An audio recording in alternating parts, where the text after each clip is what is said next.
Pais de alunos com síndrome de Down recorrem ao Ministério Público na tentativa de impedir que as escolas particulares continuem cobrando taxa extra dos alunos com deficiência.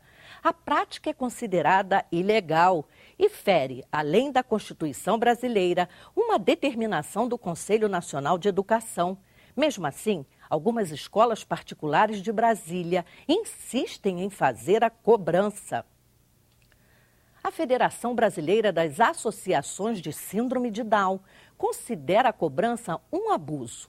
A presidente da entidade, que tem uma filha com síndrome de Down, lembra que a atitude dos donos de escola está na contramão da lei que prega o respeito aos direitos humanos e o fim da discriminação.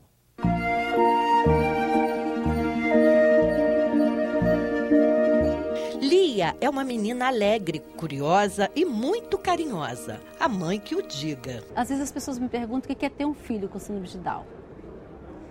E eu nem preciso pensar muito para responder o que é ter um filho com síndrome de Down. Eu amanheço, eu acordo e eu ouço uma pessoa do quarto dela me chamar. Amor, amor, eu sou chamada de amor. Então, é algo inexplicável. Outro dia eu cheguei na escola e a professora me disse: Lourdes, a sua filha te chama de Lourdes Amor. Tem situação mais delicada e gostosa do que isso. Maria de Lourdes, a mãe de Lia, é presidente da Federação Brasileira das Associações de Síndrome de Down. Ela resolveu fundar a entidade ao perceber que tinha que enfrentar e derrubar preconceito e obstáculos para promover a inclusão da filha. Eu acho que o maior preconceito que eu encontrei foi exatamente onde eu achei que eu não ia encontrar preconceito, que é na escola. A menina chegou a ser matriculada em algumas escolas públicas de Brasília. Depois do lar, eu acho que a escola, né, é onde deveria ser o mais acolhedor possível, né? Eu tive algumas dificuldades em algumas escolas públicas, em 2 escolas públicas onde a Lia esteve, no sentido de não cuidarem da Lia direito, né, de deixarem a Lia suja. Não era sujeira, não, era fezes. A tentativa de incluir Lia em escola particular foi uma verdadeira via crucis. Eu bati umas 5 escolas, 6 escolas, né? E comecei em desespero, porque eu comecei essa busca em novembro do ano passado. Comecei a busca em novembro e todas as escolas que eu buscava, todas me cobravam uma taxa extra. Porque eles me diziam que as crianças com síndrome de Down, elas não andavam sozinhas. Elas precisavam desse amparo, desse ajudante, dessa pessoa que ficasse ao lado dela. E eu falava, meu Deus, mas a minha filha não precisa disso. Isso é transferência de responsabilidade. Quem tem que educar as crianças são os professores dentro de sala de aula. Para mim, isso parece assim um pesadelo, sabe? Na verdade, é uma desconexão total de um discurso em que as pessoas fazem uma aparência de inclusividade, uma aparência de que o Brasil caminhou, que todo mundo é considerado igual, que a gente está construindo uma democracia diferente. Mas na hora em que a gente vai mostrar, não, mas a minha cota de contribuição com essa democracia passa por isso aqui. Você conseguiu, Lourdes, afinal de contas, uma escola que recebeu sua filha como qualquer outra criança? Consegui, né? A busca foi longa, mas eu consegui. A minha filha está matriculada hoje no Dromos. Antes cheguei a essa escola, conversamos, contamos toda a nossa trajetória dessa busca, né? Essa busca que já estava me cansando, na verdade. E a resposta que eu tive foi: Lourdes, nós procuramos trabalhar os pontos fortes de todas as crianças, porque todas as crianças possuem pontos fortes. E é isso que a gente vai fazer com a sua filha. Maria de Lourdes já formalizou a denúncia contra as escolas junto ao Ministério Público. Essa denúncia não é só em Brasília. Esse hábito horroroso não é só em Brasília, é no Brasil inteiro, né? Muitas das escolas de todo o nosso país fazem uso, lançam mão desse artifício que eles chamam de incluir o teu filho, quando na verdade eles querem dinheiro, né? Eles faturar, né? Eles se posicionam não como educadores, mas sim como mercenários, né? Porque na medida em que me cobram uma taxa tão alta pelo meu filho, eles estão discriminando meu filho. A promotora de Justiça de Defesa da Educação do Ministério Público do Distrito Federal, Márcia Pereira da Rocha, faz o alerta. Os pais que se sentirem lesados ou discriminados por algum estabelecimento de ensino devem lutar por seus direitos. Sobretudo, eu aposto muito no diálogo. Eu acho que elas devem se unir, se organizar, e parece que, inclusive, já existem associações que estão velando pelo direito dessas crianças e dessas famílias.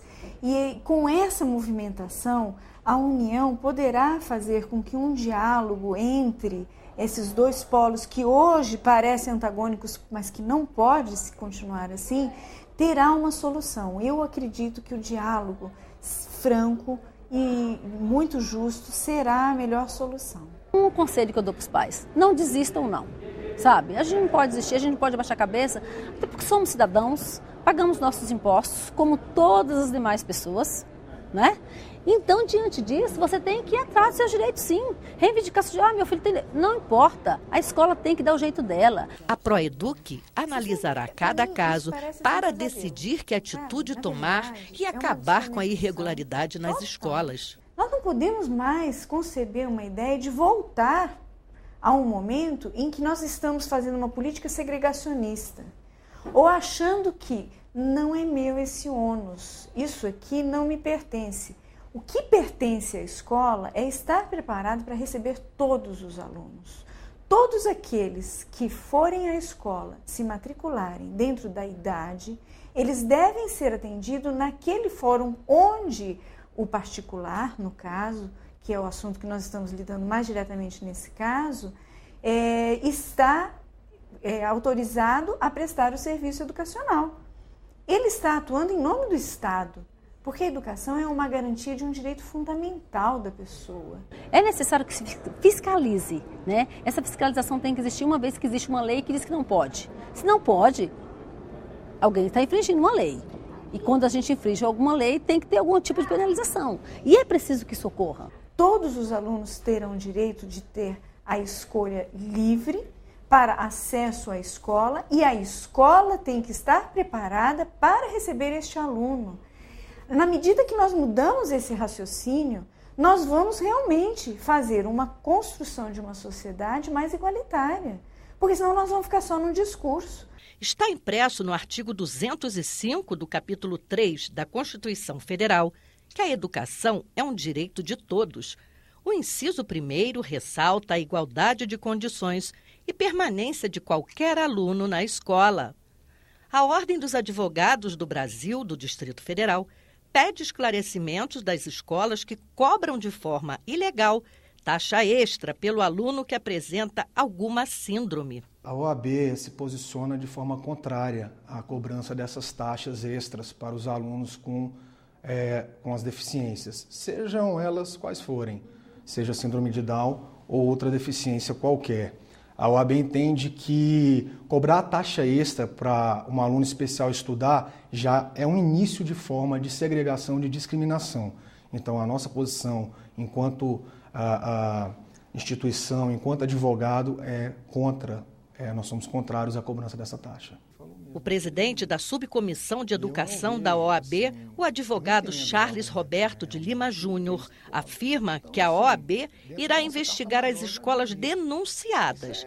Se confirmada a irregularidade, todos serão punidos. Isso é abusivo, nós temos dispositivo na Constituição que veda, na legislação infraconstitucional. Então, logicamente, se for provado, se for aquela questão da instituição que está realmente cobrando, está impondo isso ao pai, impondo essa questão, nós temos que averiguar e certamente temos as punições cabíveis a projeto de lei disciplinando isso aí, essa questão dessa discriminação. O advogado faz um alerta aos pais. O pai que for compelido a pagar uma mensalidade extra ou pagar algumas mensalidades extras ou alguma taxa especial, ele tem os seus direitos. Então ele tem que procurar a justiça, ele tem que procurar realmente conversar com a diretoria dessa escola. Isso não é comum, não é certo. Realmente, como eu falei, tem todo um arcabouço jurídico normativo que presta auxílio aos pais. Então, ele se acha no dever de pagar aquilo como se fosse normal. Na verdade, não é. O filho dele tem tanto direito de estudar naquela escola como uma criança não deficiente. O ambiente que é digno para uma criança não deficiente estudar, ele também é digno para uma criança com deficiência estudar. Isso é inclusão. Um projeto em tramitação vai acabar com esse tipo de abuso. É interessante essa discussão, chamar setores da sociedade para discutirmos a questão, a exemplo de uma cota social para alunos com dificuldades financeiras, talvez seria bastante interessante discutir a mesma cota para alunos com certo tipo de deficiência.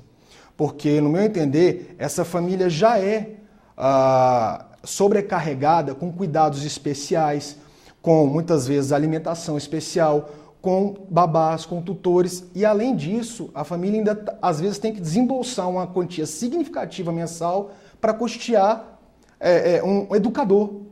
E isso, por muitas vezes, inviabiliza o direito da criança, do adolescente estudar. Então, aí não podemos admitir que no Estado democrático de direito uma criança seja impedida de estudar porque ele é obrigado a ter um educador particular custeado pela família, que já tem o ônus de custear outras despesas pela criança ser especial.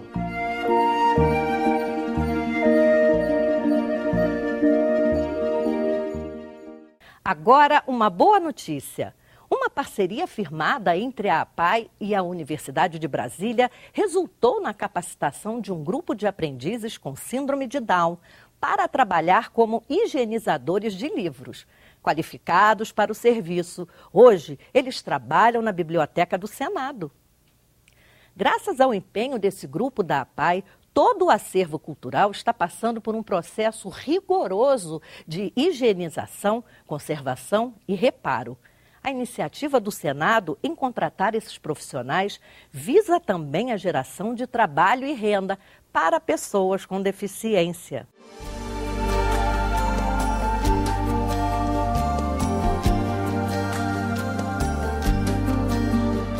Além de atenção e cuidado para manusear cada página deste bem cultural, que é o livro, o processo de higienização exige que o profissional use jaleco, luvas e máscaras. Pincel, régua e borracha são alguns instrumentos de trabalho.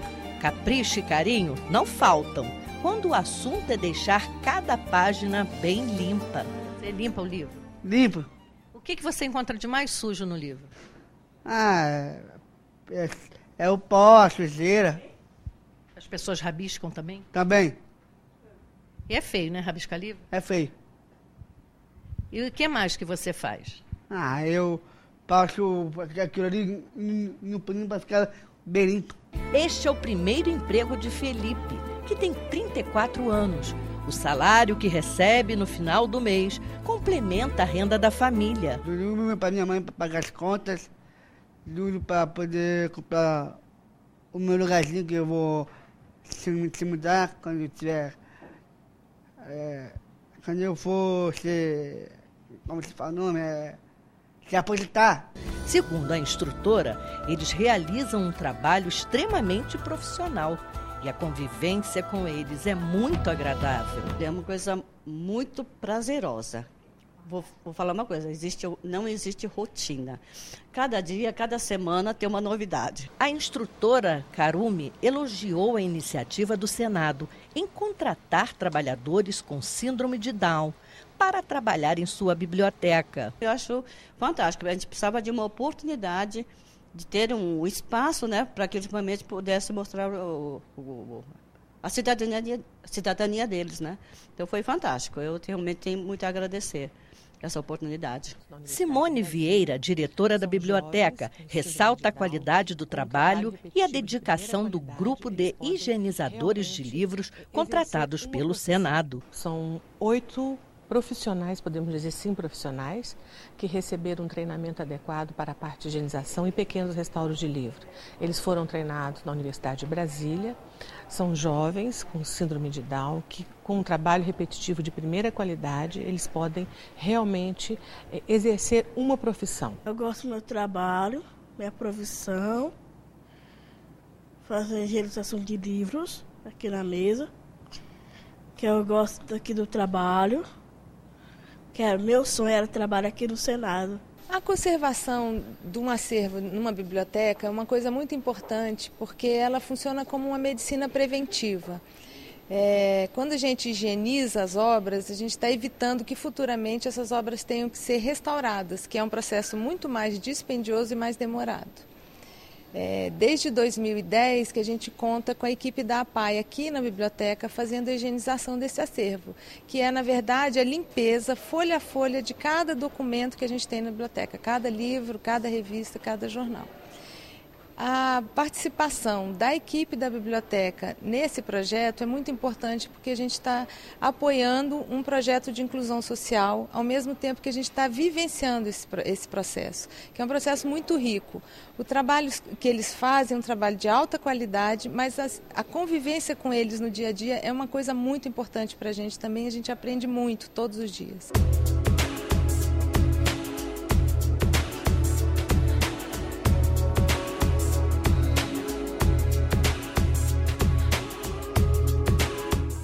Em pleno Salão Negro do Congresso Nacional, a mãe de uma menina com síndrome de Down faz uma grave denúncia e chama a atenção de senadores e demais autoridades. A filha dela, de 12 anos, foi levada pelo pai para a Alemanha, com autorização da Justiça brasileira.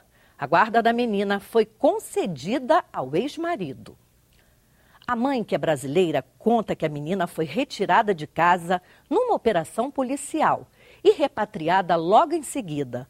Além do drama de estar separada da menina, a mulher acusa o ex-marido de tê-la espancado diversas vezes e de abusar sexualmente da filha.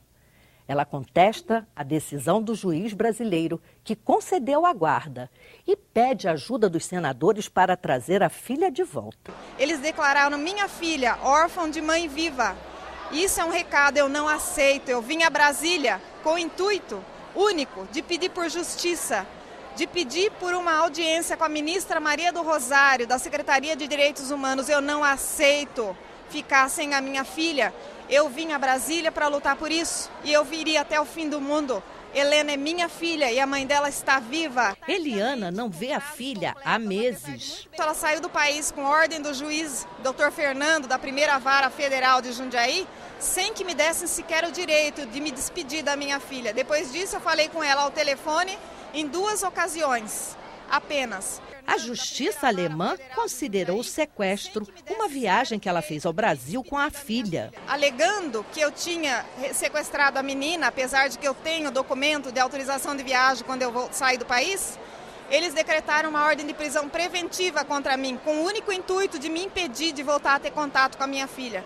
E o governo alemão sabia há muito que eles tinham motivos para tirar a guarda, não dessa mãe, mas daquele pai. Eles não o fizeram por motivo de xenofobia, que é muito típico da Alemanha. E, infelizmente, um juiz brasileiro, que eu também não entendo essa prática, corroborou, infelizmente, essa decisão alemã e tirou uma filha brasileira de uma mãe, que não há nada que a desabone. Enquanto as comemorações pelo Dia da Síndrome de Down aconteciam no Salão Negro do Congresso, inconformada com a separação da filha, Eliana clamava por justiça. A pequena noticiou que vinha sofrendo abusos desde o ano de 2008, quando ela começou a se desenvolver na fala, porque a fala da Helena era um problema que todos os incentivos que eu tinha que lutar na justiça, porque o pai queria impedir, inclusive a fonoaudiologia, também não sei porque o pai queria impedir que ela aprendesse a falar, mas o pai tentava boicotar.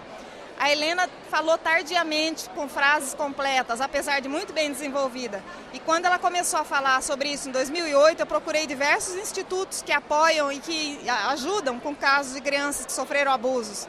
Sensibilizados com o drama da professora, os senadores convidaram Eliana para debater a situação da filha na Comissão de Direitos Humanos. Eu peço encarecidamente aos senhores que tiverem condições que se proponha uma votação, uma emenda, uma nova lei, para que nunca mais uma mãe brasileira passe por isso. Isto é a pior de todas as dores, é como se ter um filho sequestrado. E ainda a maior das dores que a gente passa depois desta agressão, desta violência, é encontrar em certo caminho pessoas que tentam banalizar esse sofrimento dessa mãe, que digam, isso é uma coisa cotidiana, existem muitos casos. Isso não diminui a dor de cada uma dessas mães que estão sofrendo, estão afastadas dos seus filhos, isso é uma coisa contra toda a natureza. Indignados com o caso, os parlamentares prometeram empenho para solucionar o caso. Ouvindo a nossa amiga Eliana, realmente é algo que a gente fica revoltado, né? A verdade é essa, a gente fica um misto de revolta com indignação ao mesmo tempo, mas nós vamos conversar, o nosso amigo senador Eduardo Suplicy dando o apoio, vamos conversar sim, dona Eliana, para a gente ver no que nós podemos ajudar, mas pode contar com a nossa ajuda. Quero, senhor presidente, senador Eduardo Suplicy, agradecer mais uma vez a atenção de Vossa Excelência como presidente da Comissão de Direitos Humanos, que aqui abriu a oportunidade para a senhora Eliana Rodrigues Marques dizer da vontade que ela tem mais do que legítima de ter a sua filha ao seu lado, continuando a dedicar ainda mais uma filha com a síndrome de Down. Manifestar aqui a minha solidariedade, realmente. Imagine uma criança sem o colo da mãe. Eu imagino o sofrimento de dona Eliana nessa situação. Então eu manifesto aqui, me solidarizo e me disponho a dar todo esse apoio emocional e no que puder. O senador Eduardo Suplicy, que tem orientado e prestado ajuda a Eliana, diz que o caso é difícil, mas não impossível de ter uma solução feliz, tanto para ela, a filha e o ex-marido. Ela está procurando o amparo da Defensoria Pública Brasileira e também da Advocacia Geral da União e do Ministério e da ministra Maria do Rosário, bem como do ministro Antônio Patriota, dos Direitos Humanos e das Relações Exteriores, para que possa ter o devido apoio no sentido do direito, que me parece muito importante, da filha poder estar com a mãe, ter o aconchego, a assistência da mãe e ao mesmo tempo ter a possibilidade de o pai poder também ter o direito de estar com a filha. Para o senador, tanto a justiça brasileira quanto a da Alemanha deveriam agir com bom senso para não prejudicar mais a menina. Quando há uma desavença na família, as crianças sofrem bastante. Então, ainda mais uma criança com síndrome de Down, e trata-se de uma decisão muito responsável da justiça, mas a justiça brasileira permitir que a criança seja separada da mãe de uma forma quase que definitiva é algo que contraria o bom senso. E no próximo bloco, uma bela surpresa. Um casal com síndrome de Down fica noivo e se apressa para casar e curtir a lua de mel. Voltamos já.